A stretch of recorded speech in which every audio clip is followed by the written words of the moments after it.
Good evening to one and all. Welcome you all to the daily Indian Express newspaper analysis for the date 29th as well as 30th November 2023, brought to you by Ganesh IAS Academy. Okay, let's get into the today's newspaper analysis. So mentioned here are the list of articles which we are going to have the analysis in the upcoming slides. So have a look at it. Okay, let's get into the analysis of article one by one. China Navy ships visit Myanmar amid heightened security tension. So the news is related to the Chinese Navy ships visiting the Myanmar borders amid the ongoing Myanmar junta in the land of the Myanmar. So under prelims, it is related to current event of national as well as international importance. Similarly, under mains, it is related to GS paper 2 international relation and effect of policies, politics of developed and developing countries of India's and India's interest as well as Indian diaspora. Okay, let's move on to the news. See, the Chinese Navy ship has arrived in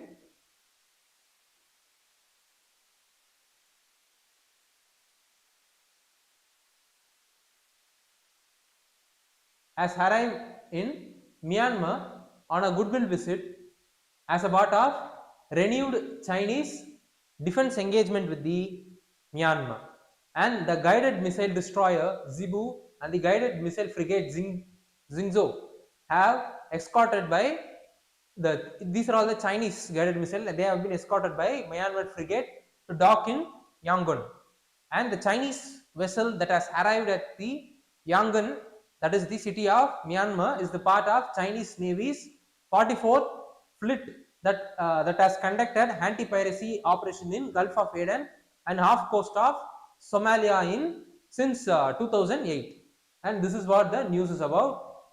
And let's have a look into the Myanmar junta. See, 2021 Myanmar military, they took the power in the Myanmar from the civilian government, democratically elected civilian government.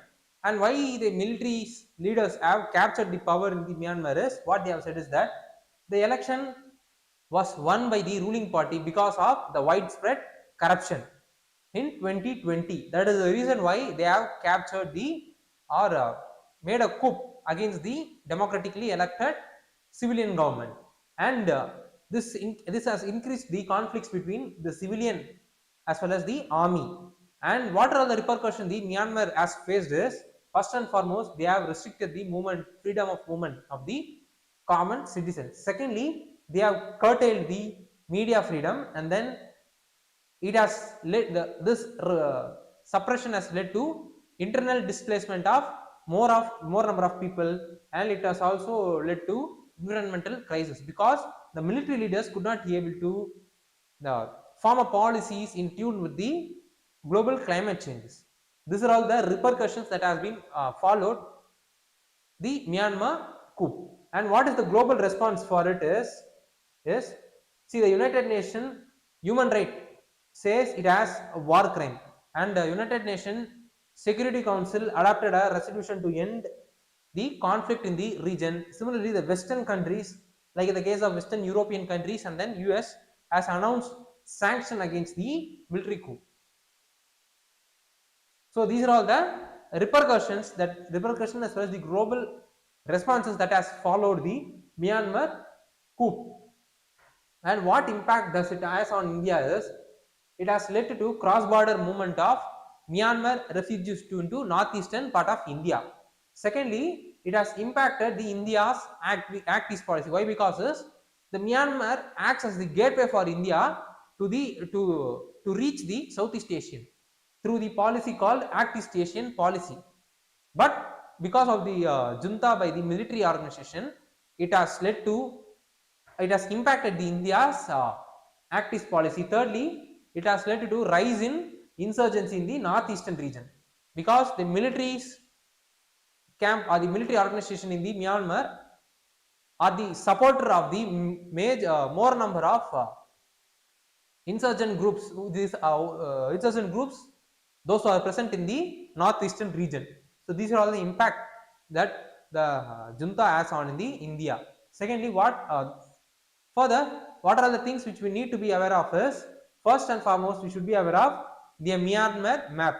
Secondly, we should also be aware of BIMSTEC. Thirdly, we should also be aware of ASEAN. So these are all the further things which we need to be aware of, and with this we have reached the end of this topic.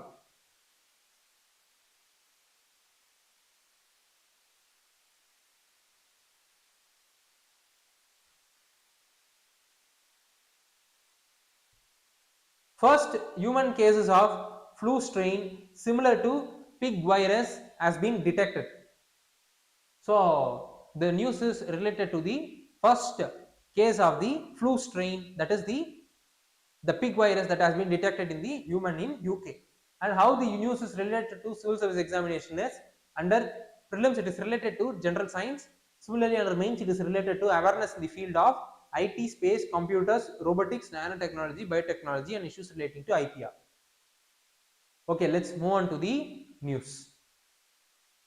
So Britain has said it has detected first human cases of flu strain, that is H1N2 strain, and it is similar to virus that is circulating in the pigs. And let's look into what is this H1N2 virus is about. It is the influenza virus which is capable of mutating, and the symptoms that has been caused by the virus are not more severe, and then they have not been, H1N2 has not been associated with any particular increase in the influenza activity, and because of the frequent mutation, this virus requires regular vaccination at periodic interval of time.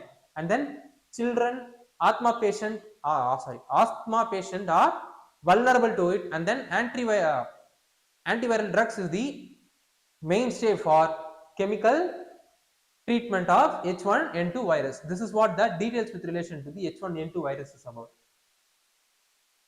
So what are all the types of influenza virus are there is, there are 4 types of influenza virus. One is influenza A, and then influenza B, influenza C and D. These are all the 4 types of influenza virus that has been present. Among them, influenza A as well as influenza B are 2 types of influenza that causes epidemic seasonal infection nearly every year. But in the case of influenza C as well as D, they are less severe when compared to influenza A and B, and influenza C mainly occurs in human, but they could also occur in dogs as well as pig. Influenza D will mainly occur in cattle. So these are all the types of influenza and the severity of the influenzas. And we could able to see a chart here where the influenza A is it infects the wide range of animals, including the bird, and influenza B will be affecting human, and influenza C also affects human, but it is influenza B affects also human, but also it will also affect pigs, and the infection rate of the influenza C is more than the infection rate of the influenza A and B among humans, and then influenza D affects the cattle. So these are all the types of influenza, and among these subtype we could able to see that among the influenza A subtype, it is the avian influenza, that is H5N1, H7N3, H7N7, H7N9, H9N2, H10N8, and then the swine A subtype, that is the influenza A subtypes are can affect humans, that the swine that affects humans are H1N2, H1N1, H3N2, and most common among them is H1N1, H3N2. So this is what the types of influenza virus is about. So what are all the things which we need to be further aware of is, we should also be aware of what are all the different types of virus, bacteria as well as protozoan diseases that is prevailing across the country as well as the at the global level. Secondly, we should also be aware of the COVID-19. Thirdly, we should also be aware of what is this mission Indradhanush about. So these are all the further areas which we need to be aware of, and with this we have reached the end of this topic.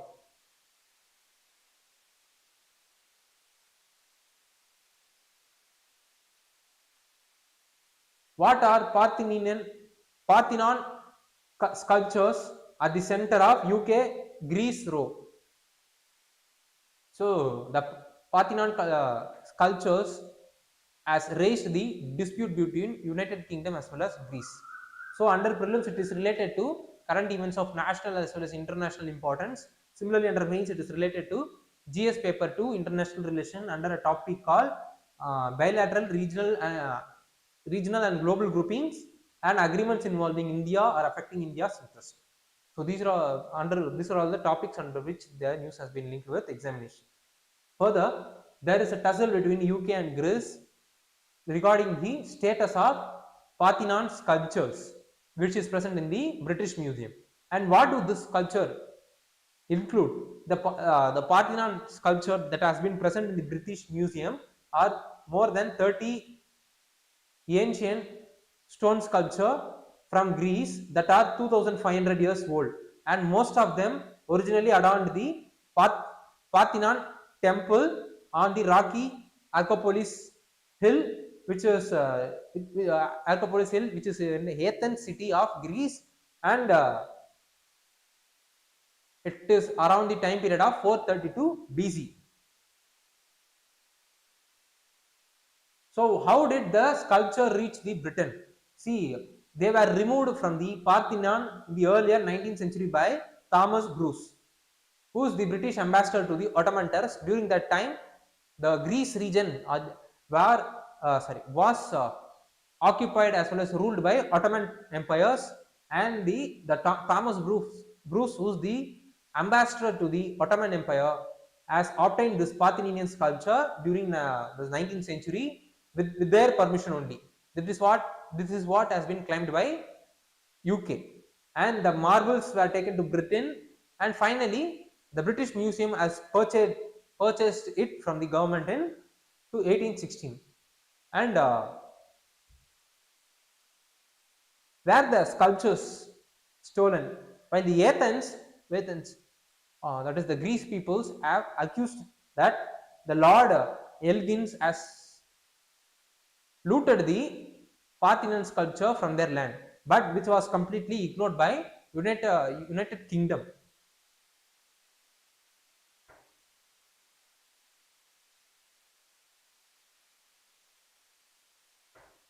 What they have said is that United Kingdom, what they have said is that, see, the ambassador has took the sculpture from the Ottoman Empire with permission from the Ottoman Empire, and Athens have been demanding the return of the sculptures since it has become independent in 1830s, and the campaign for retaining the sculptures has gained momentum during 1980s after the Greece actress Melina Mercury has launched a movement to return the sculptures that is present in the British Museum. And how did British are responding to it is that, see, the British Museum, which is this caretaker of this sculpture, what it claims is that they were acquired by the Lord Elgin, that is, who is the ambassador to the Ottoman Empire when this sculpture was taken from the Greece, have purchased it from the Ottoman Emperor under a legal contract with the Ottoman Empire, but the Greece peoples have rejected such a claim. So this is what the tussle that has been going on, and what the museum has said is that the public would be benefiting more from having these sculptures divided between the two museums, that is, one in British Museum, another some part of the sculpture is present in Greece Museum. So it will be since the museum have been diversified across two different museums, the sculptures has been diversified across two different museums, it will be benefiting the people across the region so that they could be able to access, as well as they will be learning about the historical aspect of the culture. This is what the claim that has been made by British Museum, but it was completely ignored by Greece. And also at the same time, what they are saying is that collecting the sculptures to form a united or the unified whole is impossible. That is what the claim that has been again made by British Museum. So this is what the tussle that has been happening between Greece as well as UK with relation to the sculptures. So what are the things which we need to be further aware of is, we should be aware of the Kohinoor diamond in India and when it was taken out from the India by the Britishers. Secondly, we should also be aware of Greece map, and then thirdly, we should also be aware of British Museum. So these are all the other things which we need to be further aware of, and with this we have reached the end of this topic.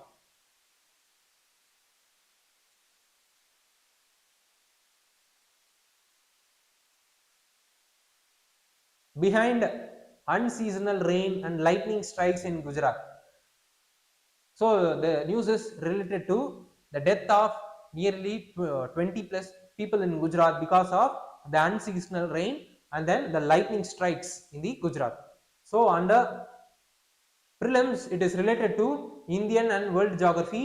Similarly, under mains, it is related to GS paper 1, important geophysical phenomena such as earthquake, tsunami, volcanic activity, cyclone, geographical features, and then location changes in critical geographical features.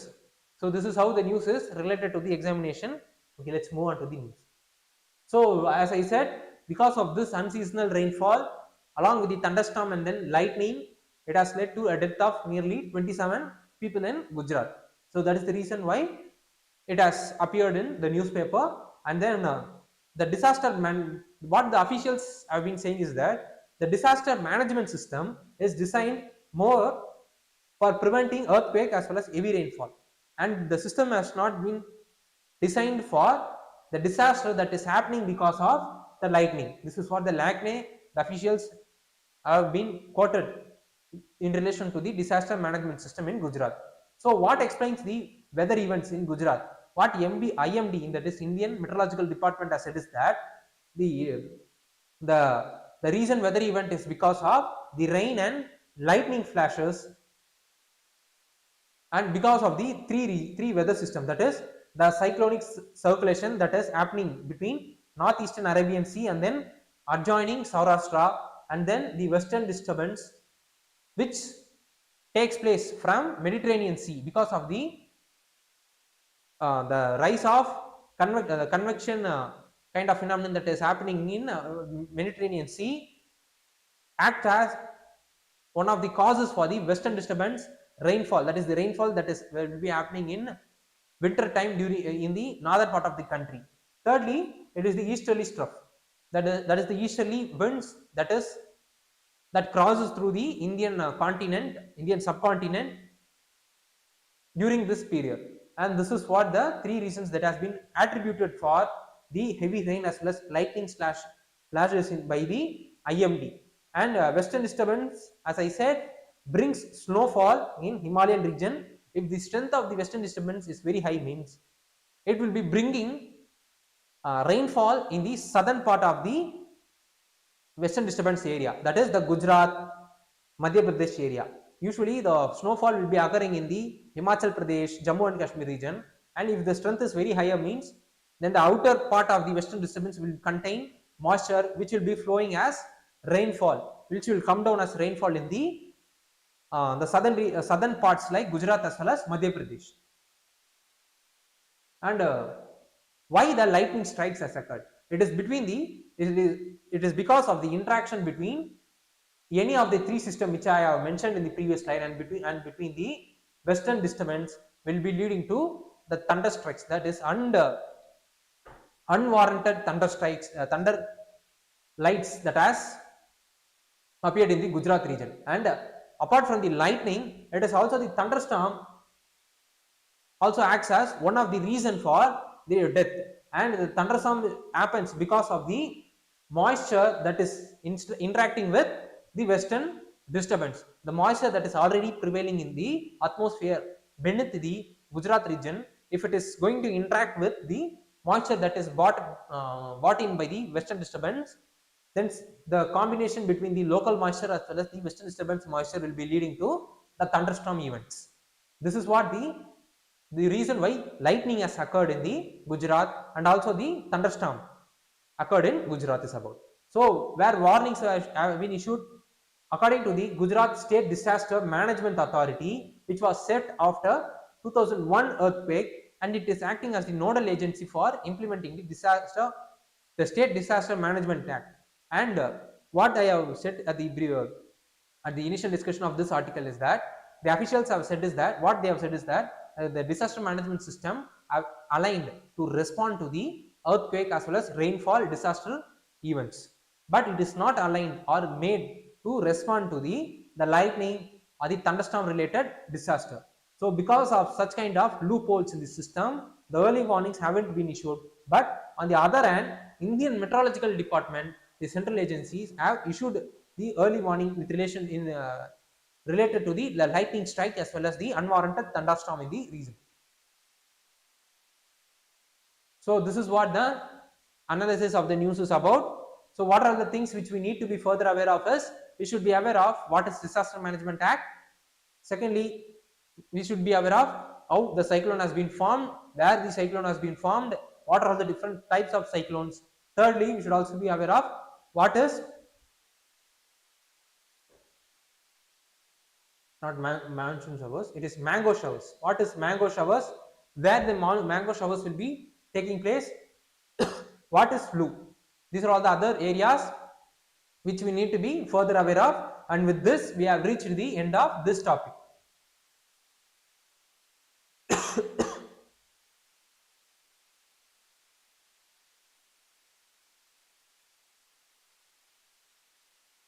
History of United Liberation Front as well as MEITEI, which is the MEITEI insurgent group, has signed the peace deal with the government. So this is what the news is about. Recently, the Home Ministry has made an announcement that the UN Liberated Front has signed a peace agreement with the government. So this is what the news is about, and they are the largest insurgency group in the Manipur. And how the news is related to examination is, under prelims it is related to current events of national as well as international importance. Similarly, under mains it is related to security challenges, which comes under GS paper 3 internal security, under a subtopic called security challenges and their management in border areas, linkages of organized crimes with terrorism. So this is how the news is related to the syllabus. So as I said, government has signed an agreement with the MEITEI separatist group in the Manipur, that is UN Liberation Front. And what the Home Ministry has said is that this positive engagement with the largest insurgent group in the Manipur will be leading to further peace process with the other smallest insurgent group that is present in the region. So what is this UN Liberation Front is about? See, UNLF was formed in November 24, 1964, and it is the oldest insurgent group that is present in Manipur. 1 minute. Excuse me. Which is distinct from other insurgents group like Kuki-Zomi as well as Naga dominated groups, as well as it was formed with the it was formed with the objective to seed from the India under the leadership of Arimbam Samarendra Singh, who was the general secretary of the group. The two of the top central committee leaders, that is Kalang Kamai and Tankapu Singhit, were Naga as well as the Kuki people. And the UNLF is believed to have received its initial training from the NSCN-IM, the largest Naga insurgent group that is present in the Nagaland, and its armed wing was officially formed in 1990s. So this is what the news is about, and there are now two factions under UNLF, and jointly what the government has estimated is that the UNLF has the cadre around 400 to 500 people, and its area of operation includes the valley of Manipur as well as some villages of Kuki-Zomi hills in all hill districts.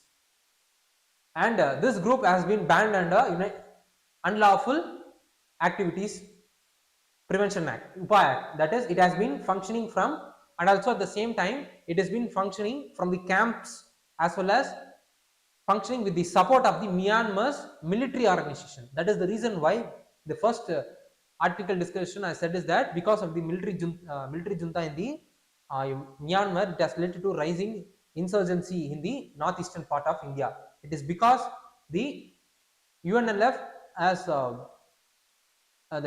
Myanmar military is the major supporter for this UNLF in terms of giving training and also in terms of giving weapon. And but right now UNLF has been weakened. Why? Because this is major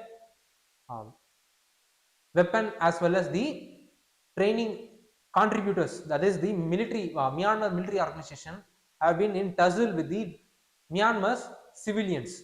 So that is the reason why they could not be able to keep up with the phase of the training as well as the delivering the weapons to the UNLF members.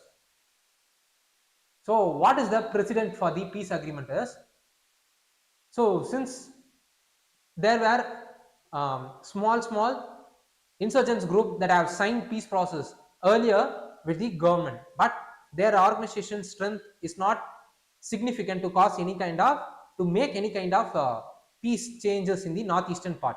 But this is the first kind of peace agreement which the government of India has made with a largest organization, that is largest insurgent organization in the northeastern part of India, that is in Myanmar. So what they are expecting is that, as I said, it will be leading to further enhancement of the peace process with the other insurgent group, those who are present in the northeastern part of the country. And also at the same time, UNLF has underwent a major split in mid 1990s when N. Okan, who break away, and his faction is called as Kangle Yawal Kana Loop. And after Samrendra was assassinated, that is who is the founder of the UNLF, who was assassinated in 2000, the UNLF leadership was taken up by R.K. Megan, who was again arrested in 2020. While Megan was arrested as well as imprisoned in 2010, the Kun Dongbang Pambai became the chairman, and there was also another split in 2021 when Pambai broke from the rest of the central committee. So now there are two factions under the UNLF, and the combined strength of this organization varies between 400 to 500 cadres. That is what and this 400 to 500 cadres organization means it is the largest organization in the northeastern part of the country. So what about the other groups? So under UNLF, since UNLF is the oldest as well as largest group in the northeastern part of the country, there are other groups that are right now smaller groups, which is smaller than the UNLF, that are also involving in the insurgent activities, like the Koirang, which is the faction of the UNLF. It has opposed to the peace talks with the government, and also the tripartite suspension of agreement has been signed between the center Manipur, the center as well as the Manipur state as well as Kuki-Zomi insurgent group in 2008, but the Manipur government has withdrawn from such agreement because of the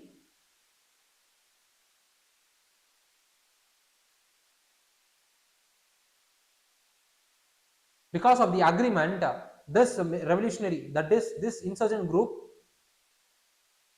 are influencing the agitation among the forest encroaches.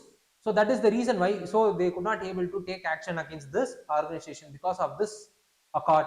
So they have been withdrawn from the accord. So this is what the status in relation to the other insurgent groups that is present in the northeastern region, most importantly in Manipur. So this is what the analysis of the news is. So what are the further things which we need to be aware of is, we should be aware of what are the different types of paramilitary forces that is present in India, and which border the paramilitary forces have been guarding the Indian borders. Secondly, we should also be aware of what is the role of external state as well as non-state actors in creating internal security challenges in India. Thirdly, we should also be aware of the cyber security threats and what is the action that has been taken by India to overcome such kind of threats. These are all the things which we need to be further aware of, and with this we have reached the end of this topic. Okay, let's move on to today's prelims practice question. Mentioned here is the today's practice question. I want those students, those who are watching this session online, please do comment the option point for the question which you are seeing right now on the board. So with this, we have reached the end of today's session. Please do like, comment, share as well as subscribe Ganesh IAS YouTube channel so that you will be getting the daily notification, current affair notification and any other important sessions that will be brought to you in the future by Ganesh IAS Academy. Thank you.